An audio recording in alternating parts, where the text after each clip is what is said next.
이르시되 내가 너희와 함께 있을 때 너희에게 말한 바 곧 모세의 율법과 선지자의 글과 십경에 나를 가리켜 기록된 모든 것이 이루어져야 하리라 하나니 이것이라 하시고 이에 그들의 마음을 열어 성경을 깨닫게 하시고 또 이르시되 이같이 그리스도가 고난을 받고 제3일에 죽은 자 가운데서 살아날 것과 또 그의 이름으로 제사함을 받게 하는 회개가 예루살렘에서 시작하여 모든 족속에게 통달할 것이 이루어졌으니 너희는 이 모든 일의 증인이라. 볼지어다 내가 내 아버지께서 약속하신 것을 너희에게 보내리니 너희는 위로부터 능력으로 입혀질 때까지 이 성에 머물라 하시니라. 아멘.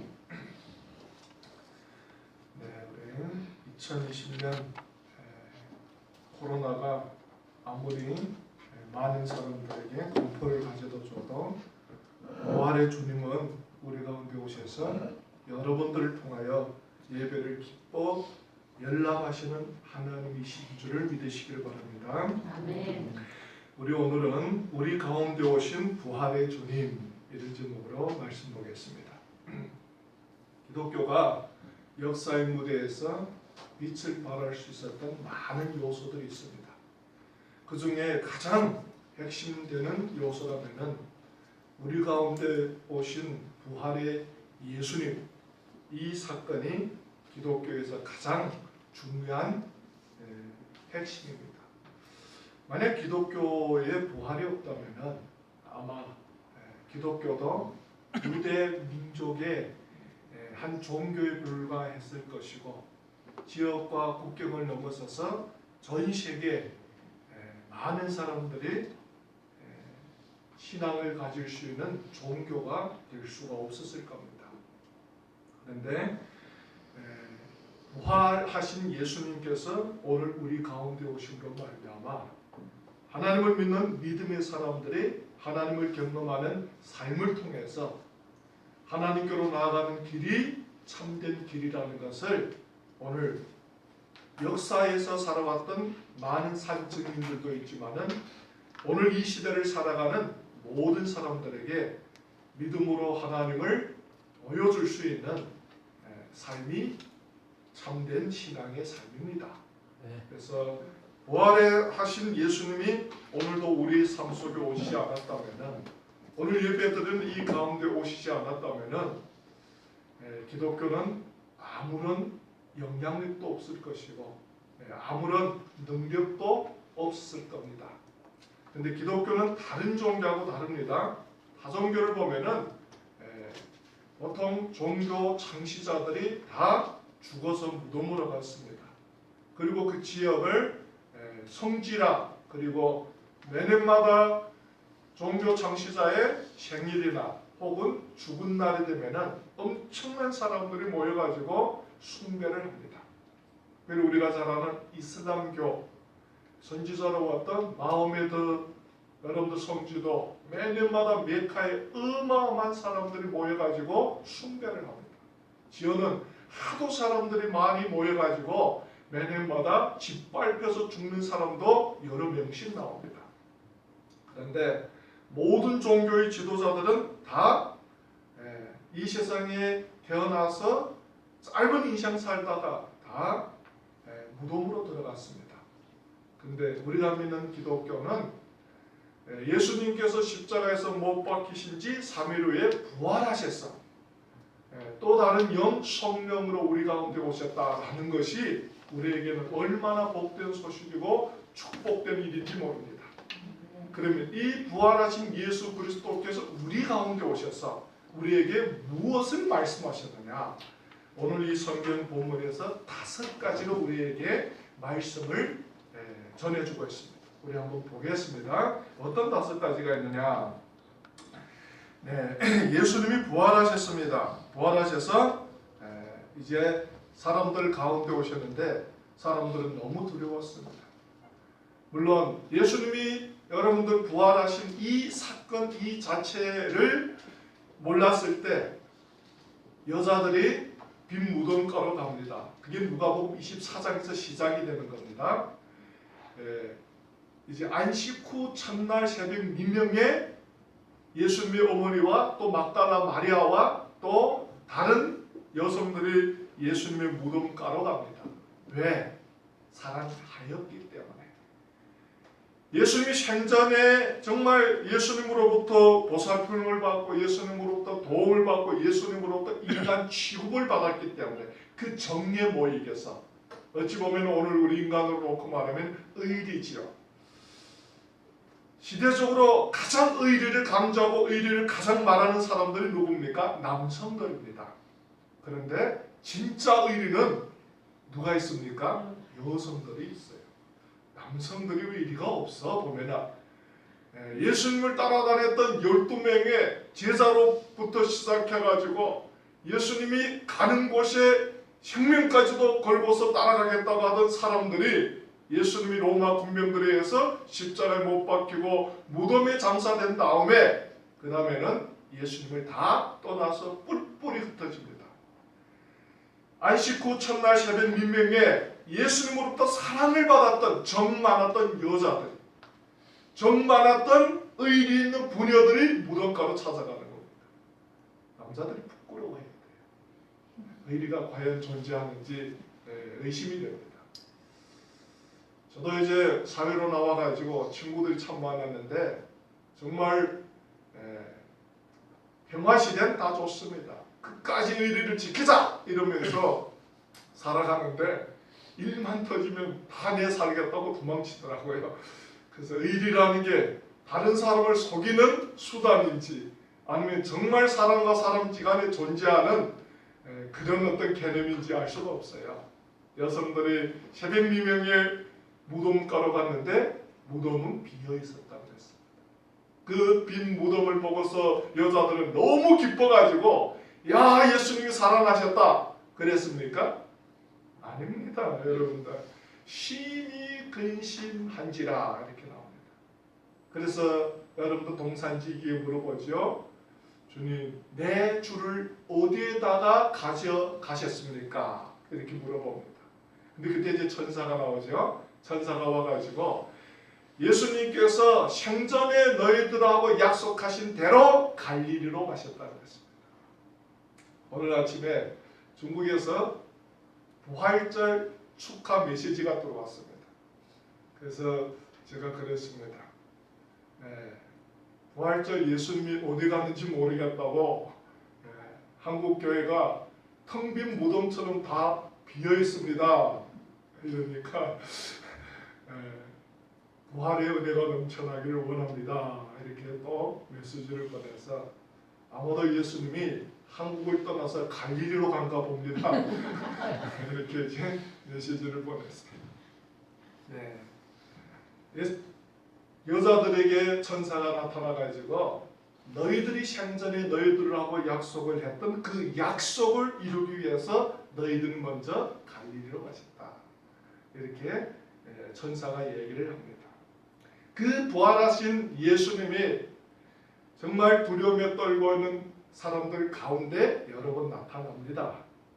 그 예수님을 경험했던 여자도 좋고 엠마오 도상으로 행했던 제자들도 좋고 사람들에게 부활한 예수님을 만났다고 막 떠들어댑니다.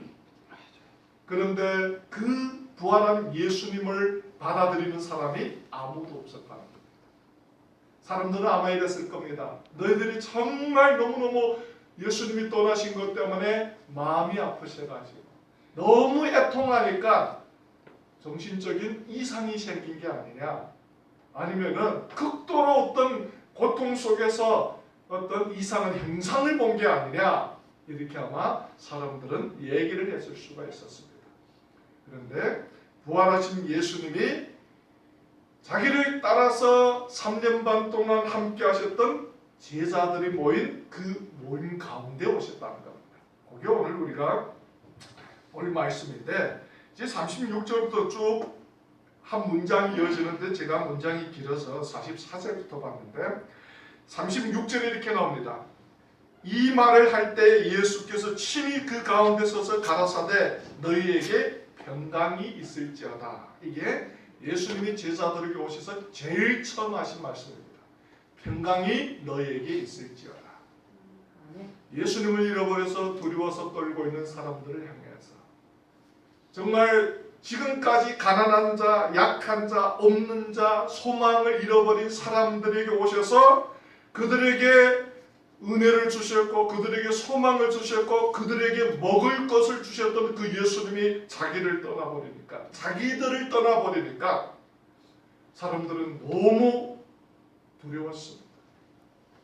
이 3년 반 동안 그들에게 있어서는 정말 축복의 시간이었고 정말 하나님으로 말미암아 행복하고 기뻤던 시절이었는데 예수님이 그들을 떠나니까 다시 그 어둠의 옛말로 돌아가 버린 것.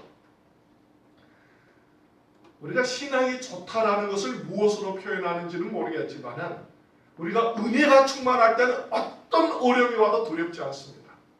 은혜가 충만할 때는 어떤 문제가 있어도 근심하지 않습니다. 그런데 은혜가 떠나가 버리면 우리는 지극히 작은 문제가 우리 삶 속에 찾아와도 우리는 떱니다. 어찌할 바를 몰라 해가지고 오늘 3년 반 동안 제자들과 함께했던 예수님이 제자들을 떠나버렸습니다. 제자들은 너무 두려워가지고 이제 우리가 어떻게 살아야 되지? 이런 두려움의 공포 속에 지금 모여있는데 36절에 예수님께서 그들 가운데 오셔서 제일 처음 하시는 말씀이 너희에게 평강이 있을지어다 이렇게 말씀을 하시는 겁니다. 우리가 잘 아는 성경의 말씀이 있죠. 평안을 너에게 주노라 나의 평안을 너에게 주노라. 내가 너에게 주는 평안은 세상이 너에게 주는 평안과 다르다. 너희는 근심도 말고 두려워하지도 말라.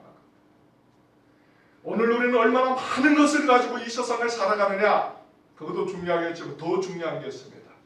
오늘 우리가 신앙으로 고백하는 그 예수가 과연 내 삶 속에 함께하느냐 이게 중요한 겁니다. 오늘도 그 어떤 어려움 속에서 그 어떤 문제 속에서 내가 그 예수를 붙잡고 살아가고 있는지 그게 우리 삶 속에는 무엇보다 중요하다는 것입니다. 여러분들 우리는 인생을 살아가면서 이런 문제 저런 문제 끊임없이 경험을 해 가야 됩니다. 죽을 때까지. 그러나 그 문제를 우리의 능력의 한계로 감당을 해가려면 우리 마음에는 항상 근심과 염려가 가득 차게 됩니다. 그러나 절대 전지전능하시고 무소부지하시는 하나님의 은혜로 살아간다면 오늘 우리 삶 속에 다가오는 그 어떤 문제도 우리는 두려워할 필요가 없다는 것입니다. 두 번째로는 44절이 시작됩니다. 또 이르시되 내가 너희와 함께 있을 때 너희에게 말한 바 곧 모세의 율법과 선지자의 글과 시편의 그 위입니다. 이거 세 번째인데 두 번째는 저희가 놀라고 무서워하여 그 보는 것을 영으로 생각하였는지라 예수께서 가라사대 어찌하여 두려워하여 어찌하여 마음에 의심이 일어나느냐. 37절 38절의 말씀입니다. 그들이 예수님이 그들에게 와서 평강이 너에게 있을지어다 하는데 저희가 놀라고 무서워하여 그 보는 것을 영으로 생각하는지라 이렇게 나옵니다. 두려웠던 겁니다. 유령이 자기들 가운데 오셨느냐 해가지고 너무 두려웠던 겁니다. 근데 38절에 예수께서 가라사대 어찌하여 두려워하며 어찌하여 마음에 의심이 일어나느냐.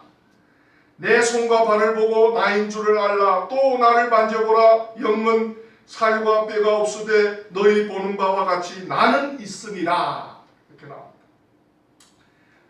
두 번째로 신앙이라는 것은 하나님을 우리의 삶을 통해서 경험하는 겁니다. 살아있는 하나님을 우리가 삶을 통해서 진정 경험을 하는 게 신앙입니다. 그래서 요한일서에 보면은 우리가 보고 듣고 만진 바를 너희들에게 전한다 그럽니다. 요한이 그러는 거예요. 우리가 보고 듣고 만진 바를 너희들에게 전하노라. 우리가 너로 하여금 예수 그리스도가 사귐이 있게 하면 너희 안에 기쁨이 충만하게 하기 위해서라. 이렇게 얘기를 하는 겁니다. 오늘가 예수를 믿으니까 더 힘들어졌다. 예수를 믿으니까 사는 게 더 고통스러워졌다. 이런 게 아니라 원래 힘들고 고통스럽고 소망이 없던 인생이 하나님을 믿음으로 말미암아 그 안에서 쉼을 얻고 기쁨이 충만하게 됐다는 겁니다. 그게 참된 신앙이에요. 그런데 그 기쁨의 충만함이 어떻게 이루어졌느냐? 하나님의 삶을 통해서 경험함으로 이루어진다는 것입니다. 구약에 보면은 요셉이라는 사람이 나옵니다.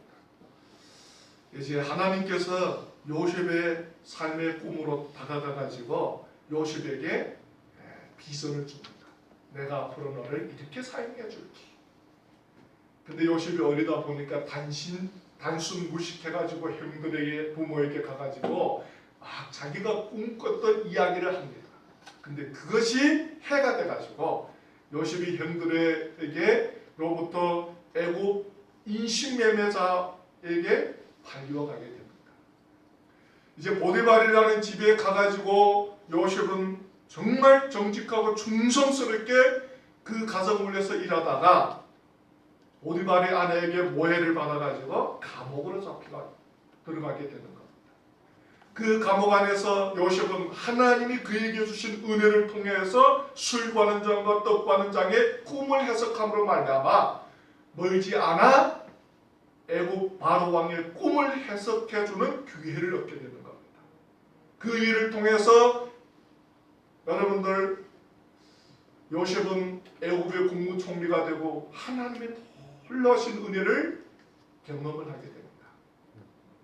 여러분들 요셉의 삶 걸음걸음을 우리가 살펴보면은 그는 그 엄청난 고난의 순간을 걸어갈 수 있었던 것은 그가 의지가 얼마나 강했고 그가 얼마나 다른 사람들보다 담대하고 분별력이 뛰어나느냐 이걸 말하지 않습니다.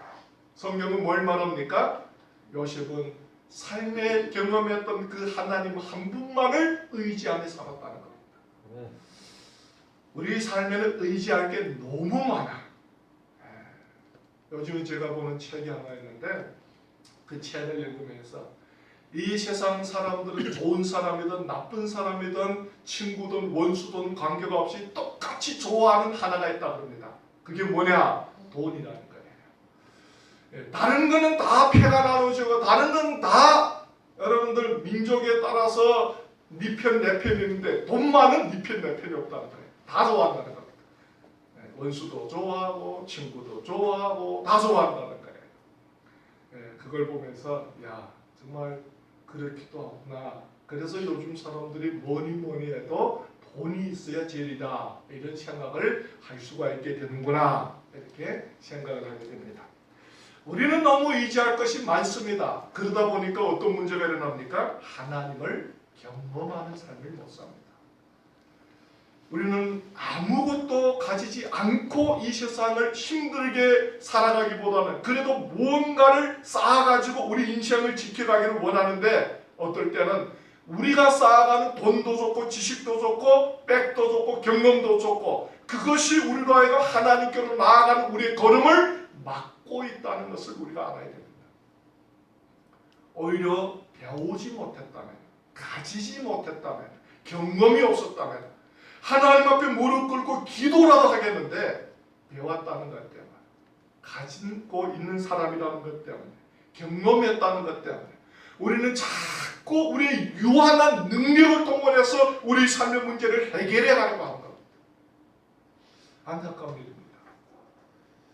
여러분들이 얼마나 많은 것을 배웠던지 여러분들이 얼마나 많은 것을 쌓고 인생을 살아가든지 관계가 없이 문제 앞에서 겸손하게 하나님께 나아갈 줄 안다면 하나님은 어떤 문제 속에서도 우리의 걸음을 인도하실 것이고 자기를 우리에게 드러내기를 원하시는 하나님이라는 것을 믿으시기를 바랍니다.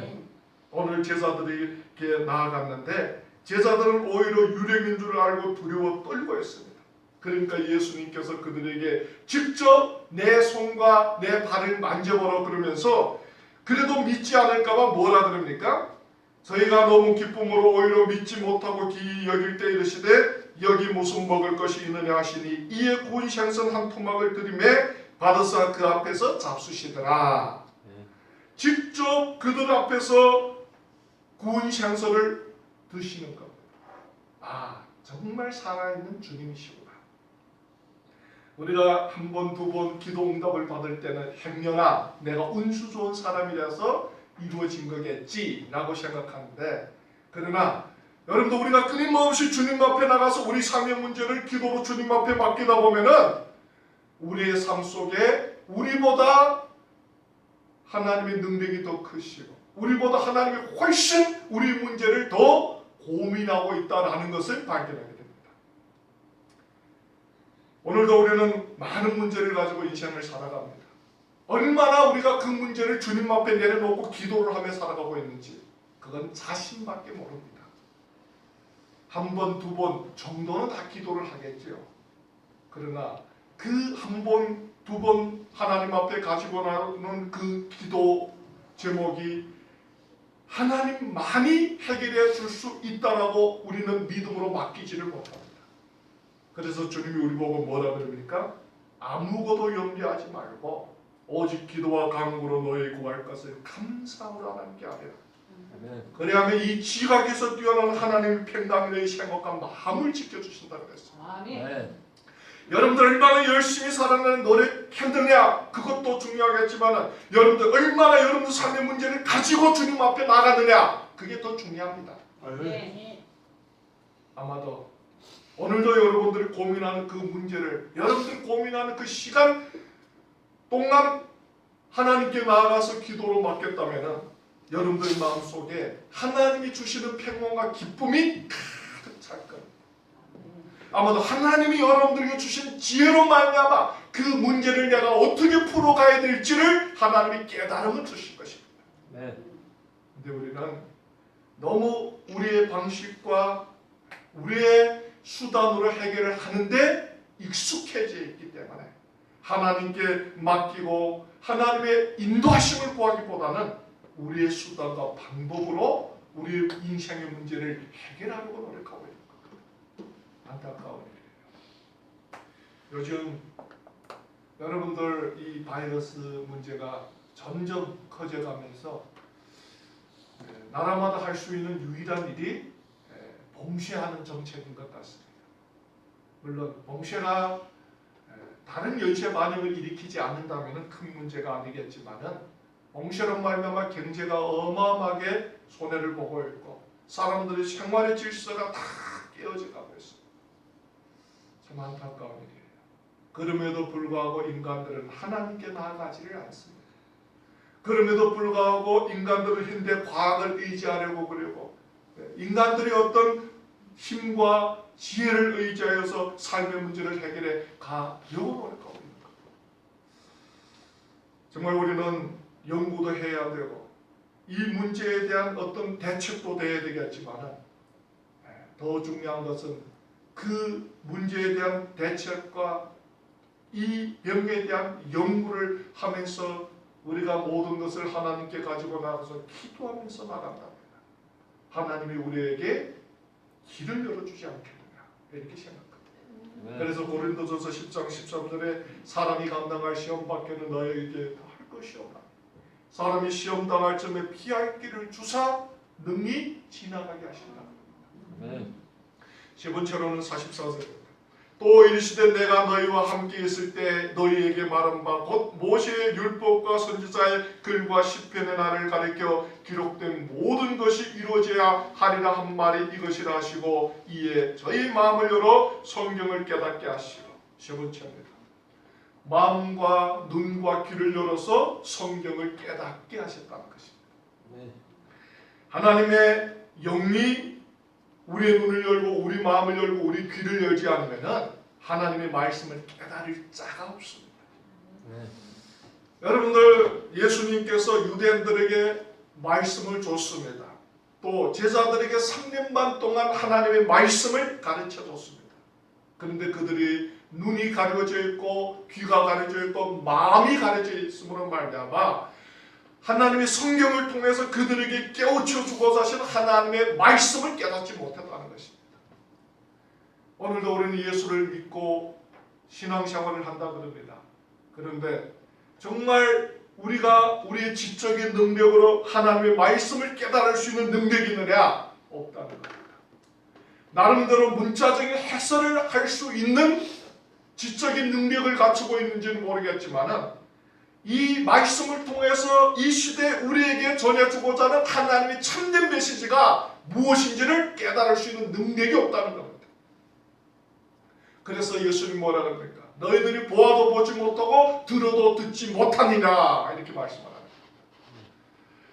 많은 사람들이 하나님께 나와서 말씀을 듣고 있는데 그 말씀이 과연 무엇을 말하는지 깨닫지 못하고 있다는 겁니다. 여러분들도 그렇지 않습니까? 정말 우리가 주님 앞에 나갈 때는 하나님 우리 귀를 열고 우리 눈을 열고 우리 마음을 열어서 하나님의 말씀의 비밀하니를 깨닫게 하여 주옵소서. 하나님 이 시대의 말씀을 통해서 우리 삶에 비춰주신 하나님의 말씀의 지혜를 깨닫게 하여 주옵소서. 기도를 해야 됩니다. 단지 끊임없이 신학적인 지식만 차곡차곡 쌓여간다고 해가지고 하나님이 내 인생을 향한 하나님의 참된 메시지, 이 시대를 향한 하나님의 참된 메시지를 깨달을 수가 없습니다. 그래서 똑같게 하나님 앞에 나와서 하나님의 말씀을 듣고 그 말씀이 근거가 이래해서 우리 영광과 관절과 골수를 쪼개서 그 말씀 앞에 무릎 꿇는 사람이 있는가 하면은 그 말씀을 한 귀로 듣고 한 귀로 흘러버려서 변화되지 않은 삶으로 거듭거듭 반복된 삶의 죄악을 행하는 사람들이 얼마나 많은지 모릅니다. 구약의 대표적인 한 사람이다. 요나라는 사람입니다. 하나님의 말씀이 요나에게 임합니다. 그런데 요나는 어찌입니까? 나름대로 해석을 합니다. 도망을 칩니다. 다시스로 내려가는데 맨바로 여러분들 배가 있어가지고 배를 타고서 도망을 치러 가는데 바다에서 풍랑을 만나가지고 수호의 뱃속에 들어갔다가 원치 않은 마음을 가지고 니누의 성까지 파송을 받습니다. 우리는 정말 하나님 앞에 나와서 하나님을 열심히 믿고 살아간다 그러는데 우리가 이 세상에서 배웠던 어떤 세상적인 문화적인 틀이나 내가 살아왔던 나의 삶의 어떤 방식이나 우리 가족 문화나 우리 민족의 어떤 문화의 틀이 하나님과 우리 관계를 늘상 가로막습니다. 우리는 이 세상을 내 멋대로 살 수 없습니다. 이미 세상이 만들어놓은 문화 속에서 내가 만들어지고 그 문화라는 기준을 가지고 우리 인생을 만들어가며 살아가고 있습니다. 그런데 하나님의 말씀은 우리가 이 세상에서 이미 깨달은 이 세상의 문화의 틀을 가지고 깨달을 수 있는 게 아니라는 것입니다. 우리가 정말 하나님의 약속의 성령을 의지하여서 하나님께 나아가서 하나님의 말씀을 깨달을 수 있는 지혜를 우리에게 주시옵소서. 그럴 때 하나님의 영이 우리의 마음속에서 하나님이 이 시대에 축복을 허락해 주신 이 특별 계신 하나님의 말씀을 통해서 우리 삶을 비춰주시는 겁니다. 그래서 오늘 45절에 이에 저희 마음을 열어 성경을 깨닫게 하시고 그 전까지는 몰랐다는 겁니다. 그게 예수님이 세 번째로 하셨던 일입니다. 또 이르시되 이같이 그리스도가 고난을 받고 제3일에 죽은 자 가운데서 살아난 것과 그럼 성경에서 지금 뭘 가르쳤느냐? 오늘 46절에서 얘기하죠. 이같이 그리스도가 고난을 받고 제3일에 죽은 자 가운데서 살아날 것과 십자가를 말했습니다. 성경은 예수를 말하는데 또 예수의 무엇을 말하느냐? 아버지의 뜻대로 이 땅에 오셔서 인류의 구원을 위해서 친히 인류의 죄를 위해 십자가에 못 박혀 돌아가셨던 이 놀라운 사실을 하나님이 성경을 통해서 우리에게 계시했다는 겁니다. 성경은 뭡니까? 우리가 하나님께로 나아가는 길을 제시한 책입니다.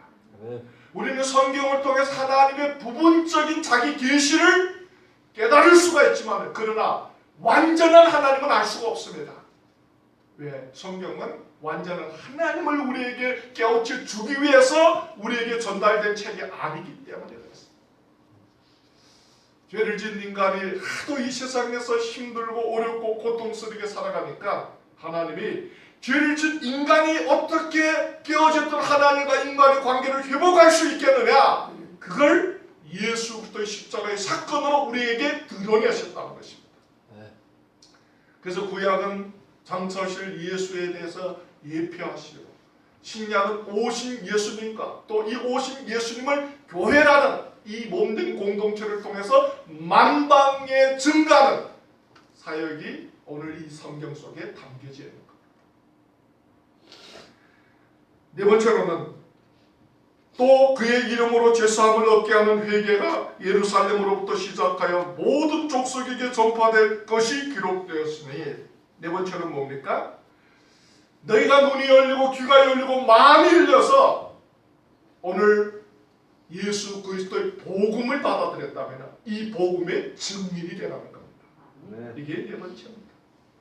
예수님께서 오셔가지고 여기에서 모든 족속에게 전파될 것이 기록되었으니, 우리가 잘 아는 마태복음 28장 18절부터 20절까지도 모든 족속을 제자 삼아 가르치고 세례주고 그들을 구원받게 해라, 이렇게 얘기를 하셨습니까? 우리는 지상명령이라고 합니다. 오늘 그러면 우리는 예수를 믿고서 깨어졌던 하나님과 우리 관계가 회복이 되었습니다. 이제는 정말 우리가 예수 믿는 사람답게 이 땅을 살아가야 되는데, 그 예수 믿는 사람답게 살아가는데 우리가 해야 될 일이 뭐냐? 복음을 많은 사람들에게 증가하는 것이 우리가 해야 될 일이라는 것입니다. 근데 두 가지입니다. 오늘날까지는 교회가 여러분들 복음을 입으로 증가하는 데 초점을 맞춰왔습니다. 이제는 복음을 삶으로 살아주는 데 초점을 맞춰야 됩니다. 사람들이 복음을 입으로 증거하는 데까지는 잘해왔습니다. 그러나 복음을 삶을 통해서 살아주지 못하니까 입으로 말하는 그 복음이 오늘 이 세상 사람들로부터 외면당하고 이 세상 사람들로부터 우습게 여겨지는 겁니다. 복음은 모든 사람에게 구원을 주는 하나님의 능력이라고 그랬습니다. 우리는 그 복음 속에서 변화된 우리 삶을 통해서, 복음이 정말 우리 삶 속에 일으키는 그 능력을 통해서 많은 사람들에게 이 복음이 증거되게 해야 된다는 것입니다. 그래서 오늘날도 여러분들 교리의 차이에 따라서 더 아직까지도 복음을 증거하는데 초점을 맞추는 사람들이 있는 방면에, 또 복음을 삶을 통해서 살아주는데 더 강조점을 두는 무리도 있습니다. 우리는 조화를 이루어야 되지. 정말 이 복음을 말해야 되고 또 그 복음대로 살아줘야 되기 때문에. 왜? 오늘 성경에서 뭐라 그럽니까?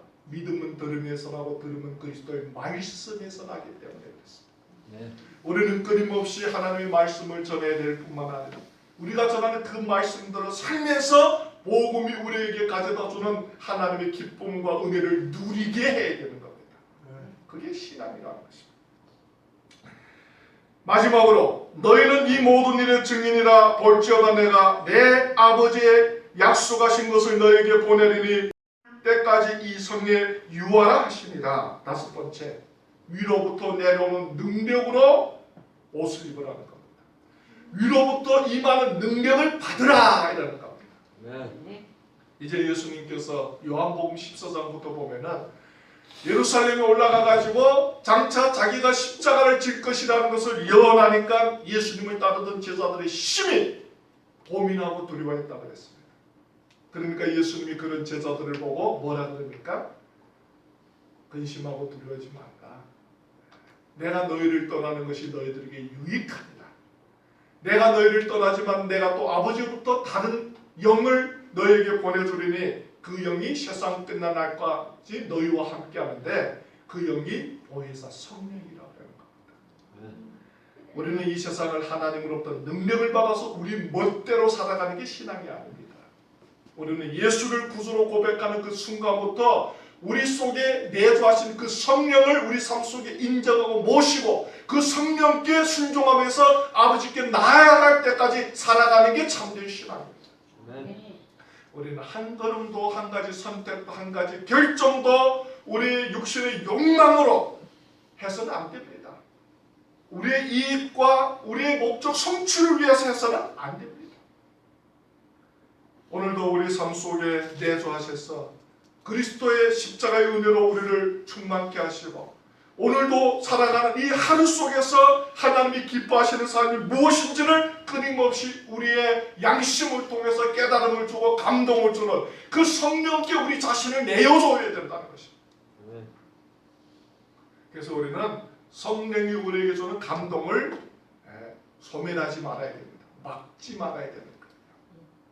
먼저는 여러분들 제자들이 예수님이 십자가에 못 박히시니까 뿔뿔이 흩어졌습니다. 3년 반 동안 예수님을 따라다녔던 그 인간의 의리나 정의나 모든 것이 현실 앞에서 그렇게 미약하다는 것을 우리는 고백하지 않을 수가 없습니다. 제자들뿐만 아니라 우리도 다 그렇습니다. 나는 다르다. 나는 끝까지 주님만 붙잡고 갈 거야. 나는 끝까지 내 의지로 누가 뭐라고 해도 하나님만 바라볼 거다.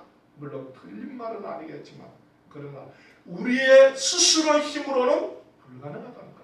이루어질 수 없다는 거예요. 그래서 하나님이 약속된 성령을 우리 가운데 보내서 우리가 그 성령 안에 갈 때, 그 성령을 의지할 때, 그 성령으로 충만함을 받을 때 이 세상에 어떤 환난이 와도 이 세상에 어떤 문제가 일어나도 우리는 그 성령의 능력으로 감당해 갈 수 있다는 겁니다. 네. 그러면서 그 성령 충만함을 받았던 사람들 삶을 어디에서? 사도행전을 통해서 쭉 써내려가는 겁니다. 그 성령 충만을 받았던 사람들 삶이 어땠습니까? 성령 충만 받으니까 돈도 잘 벌고 일자리도 잘 생기고 뭐 약도 안 먹었는데 한 200살까지 살고 그러지 않았지요. 성령 충만 받으니까 감옥에 갔을지라도 두려워하지 않고 감옥 문이 열리는 역사가 일어났고 돌에 맞아가지고 이제 숨이 넘어가는데도 다른 사람 같으면은 내 인생은 이기서 끝나지만 내 자녀들이 너희들을 가만 놔두지 않을 거다. 복수할 거다. 뭐 이렇게 죽는 게 아니라 어찌입니까?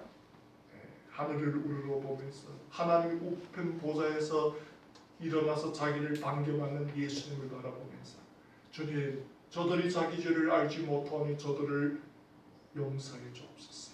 네. 고백을 하셨다. 그게 성령 충만한 사람들의 삶이었다는 것. 어찌 보면 우리의 인간의 힘으로 어느 하나도 할 수 없는 그 모든 것들을 사도행전을 통해서 하나님은 성령 충만한 사람들의 삶이 이런 삶이었다는 것을 우리에게 증거로 보여주는 겁니다. 아마 여러분들 삶 속에도 보통 사람들이 감당할 수 없는 어떤 고난과 어려움 앞에서 여러분들 하나님을 의지하여서 승리하고 하나님을 의지하여서 이겨갔던 많은 은혜의 간증들이 있을 겁니다. 근데 여러분들이 다른 사람보다 더 의지력이 강하고 똑똑하고 능력이 있어서 이긴 게 아니라 우리 속에 내주하신 주의 성령께 우리 자신을 내어주니까 그 성령이 우리에게 지혜를 주고 용기를 주고 담대함을 주셔서 우리가 이 세상에서 부딪히는 모든 어려움과 모든 문제를 이겨가게 하시더라는 것입니다. 아멘. 그게 오늘 부활하신 예수님께서 제자들에게 오셔서 하셨던 5가지 말씀입니다. 여러분들은 어떻습니까? 아직도 예수님을 잃어버려서 이 세상에 임한 위기 앞에서 두려워 떨고 있습니까? 코로나 때문에. 어떻게 하면 이 코로나를 잘 피해가고 어떻게 하면 이 위기 속에서도 내 벌 수 있는 돈을 잘 벌고 살겠느냐 이렇게 생각합니까? 근데 주님이 와가지고 뭐라 그럽니까? 평강이 너에게 있을지어다. 두려워하지 마라. 내가 너와 함께합니다. 그러면서 정말 우리가 우리의 삶의 모든 문제를 주님께 맡기고 살아가는 우리 삶에 하나님을 경험할 수 있는 길을 열어놨습니다. 누구라도 나이 많던 사람이든 나이 적은 사람이든 배웠던 사람이든 배우지 못했던 다른 사람 관계가 없이 여러분들이 무릎 꿇은 그 순간부터 하나님을 경험할 수 있는 길이 열려가는 겁니다. 오늘부터 기도하세요. 지금까지는 여러분들이 잘 살아왔는지는 모르겠지만 오늘부터는 이 세상이 그렇게 우리가 생각하는 것처럼 만만치가 않습니다.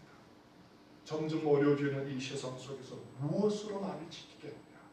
하나님을 경험하는 삶 외에는 우리 스스로를 지킬 수 없습니다. 네, 우리가 5가지를 한번 살펴보았습니다. 정말 하나님 앞에 잘 생각하면서 하나님 앞에 온전한 신앙생활 하시기를 주의 이름으로 부탁드립니다. 기도하겠습니다.